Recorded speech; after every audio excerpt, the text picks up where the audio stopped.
А сега ми е приятно да кажа добре дошъл в студиото на Денят Плюс на Атанас Тачев, нашият колега-оператор. Здравей! Сигурно ти е необичайно да си на това място, обикновено ти си от другата страна, зад камерата, но сега имаме повод. Наско се завърна наскоро от Дубай. И понеже тази дестинация според мен е твърде предпочитана напоследък от българските туристи, интересна, не знам, ти ще ми разкажеш.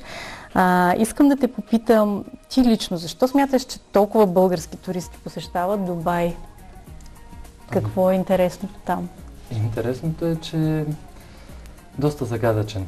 Нов този колорит, който е създаден там.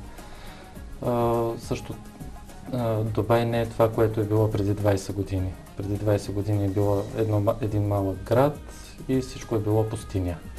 Докато сега е един огромен мегаполис.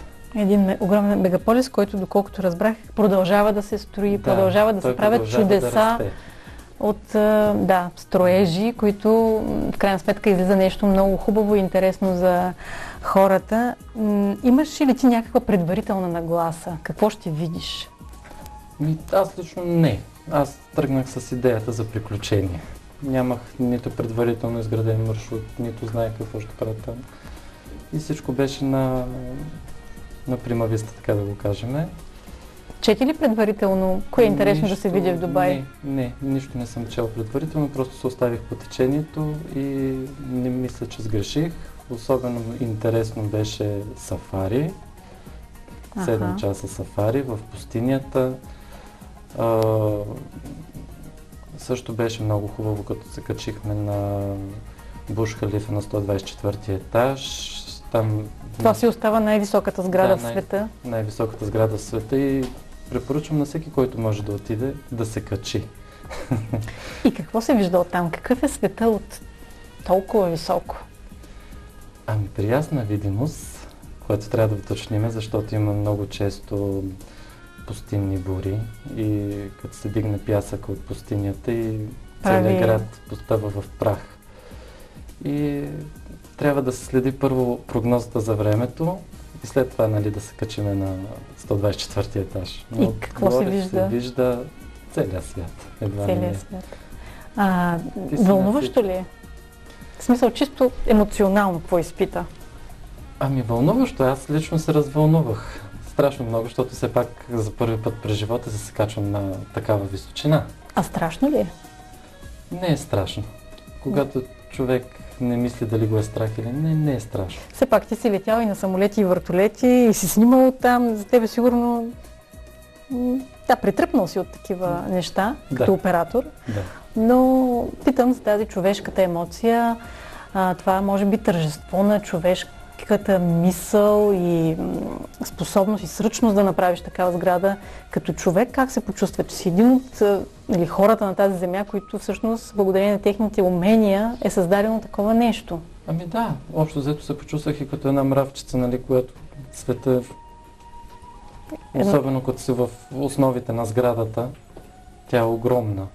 Близо всички знаят, като на снимки, представлява като една клечка за зъби, така да се изразим, но де-факто е огромна сграда. За какво се ползва тази сграда? Вътре има хотели, административни, смисъл офиси, частни апартаменти. Най-интересният факт е, че квадратният метър на един едностаен апартамент струва $43 000. На това място? На това място. За едностаен апартамент. А иначе Дубай скъпа държава ли е? За българския турист? По принцип е скъпо. Трябва да психически се нагласиш, че като отидеш не можеш да не си купиш нещо. Задължително. Минаваш покрай магазините, ти се изкушаваш, просто е неизбежно това. Няма как само да отидеш със самолетен билет и... Не става. Да. Каква е основната разлика с нашето битие? Да, там е много по-лъскаво, не просто по-лъскаво. Каква е разликата за тебе? Разликата за мен е, че хората там са много по-усмихнати, нямат тези битовизни проблеми като нашите. В смисъл, не се чудят къде си паркират колата, всичко е канализирано, всяко едно парко място е платено, дори и пред блока, вътре в блока, е платено. Каза ми един интересен факт, че първите колко етажа са за Първите 6 етажа са гаражи. Оттам нататък започват жилищните... И това е обичайно, не само на едно място. Така? Да, обичайно повечето сгради са така. И всичко е платено. В смисъл, имаш си апартамент, плащаш си паркомясто. Дали ще е вътре в подземния гараж или отвънка пред входа, си е платен. И всичките пари отиват за... Тези пари отиват за поддръжка на тази инфраструктура. В смисъл, на времето, преди 20 години, когато това имирство започва да нараства, те инвестират първо в пътища. Изградили са магистрали в пустинята, просто магистрали. И оттам нататък вече идват големите инвеститори в тази държава. За пустинята да поговорим. Кое е интересното на пустинята? Един пясък или какво? Ами не е само един пясък, всички си мислят един пясък. А кое е? Ами, самия пясък е по-фин, топъл е, не може да тръгне. Но ти ще подготвиш един кратък филм и нашите зрители непременно ще го видят, защото като добър оператор аз държат твоите кадри да се видят по нашата телевизия. Ами ще се постарая в най-скоро време, нали, да излезе този продукт и да го презентираме във видеосат. За кухнята местната, какво представлява местната кухня? Има ли нещо изненадващо за нашия вкус? 7 различни подправки са смесени. Те са само за месо. В смисъл за пилешко и за телешко. Нали, те свинско там ядат свинско, да. И с тази подправка придава един невероятен вкус всяка една храна. Но това, което ми хареса, беше, те му казват шараф. Нещо като нашия дюнер, само че нещо по-стегнато и е с страшно много от тази подправка и е много вкусно. Препоръчваш шараф да си купим, когато отидем в Дубай. Определено. Кое място за тебе беше най-вълнуващо? Най-вълнуващото място за мен си остана пустинята. Пустинята. Но още едно много хубаво местенце има в старата част на Дубай. Там те му казват гета. Там са само живеят индийци, пакистанци и от други народности, но те са общи работници. Смисъл... Хората, които помагат този лукс, всъщност да го ползват други хора. Да. Там е много интересно. Там като отидеш и дори по най-малките улички седнеш си в Индия. Индийци с колички и невероятен обмен на стоки върви.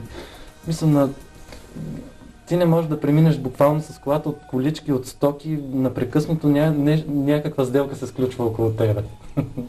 Чувстваш ли се като във филм? Направо като в Слон от моя приятел. Спокойна, като каза полиция, спокойна страна ли е Дубай? Да, изключително спокойна е, нулева престъпност. Да кажем няколко думи за българите в Дубай. Какво правят? Ти едва ли си видял всички българи, но си получил информация. Какво работят? Какво правят там? Ами основно, по принцип, българите са на ръководни позиции. Дори в големи компании. Повечето от тях запознах се с една стюардеса, която работи в местната авиокомпания, една от най-големите авиокомпании от 4 години. И каза, че е изключително доволна от работата си, дори от заплащането си и изключително щастлива, че ние в България сме в Европейския съюз. Нашите паспорти, които са европейски паспорти, отварят невероятно много възможности за работа и за пътувания в чужбина. Докато нейна колежка, която е пак стюардеса, е от Индия, тя не може така да пътува и се изискват навсякъде визи за тях специално, което затруднява вече работодателя, защото той за всяка една дестинация вади виза. Докато при нас не е така. И затова предпочитат хора, които са от Европейския съюз. А търсят ли се още работници, примерно? Има ли възможност българи да работят в Дубай? Да. На всякакви позиции. Не си отишъл, не си намерил работа. На мен лично още на втория ден ми предложиха да работя там. Но ти не се изкуши за сега. На теб като оператор, какво ти беше интересно за снимане? Избори много неща, но има ли още нещо? Като оператор, Имаш ли интересни неща за снимане? Единствено съжалих, не можах да снимам залеза в пустинята, просто не ми стигна времето. Това беше моя мечта, да заснема залез камили, нали, на фона на вървящи камили. Да.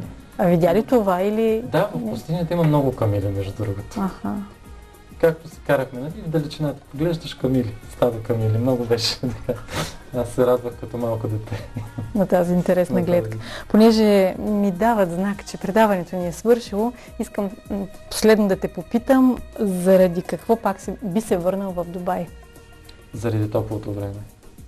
Само заради това. Заради климата. Нищо, че края лятото на става ноември, 60, колко 60 беше? градуса, а сега беше 32 градуса.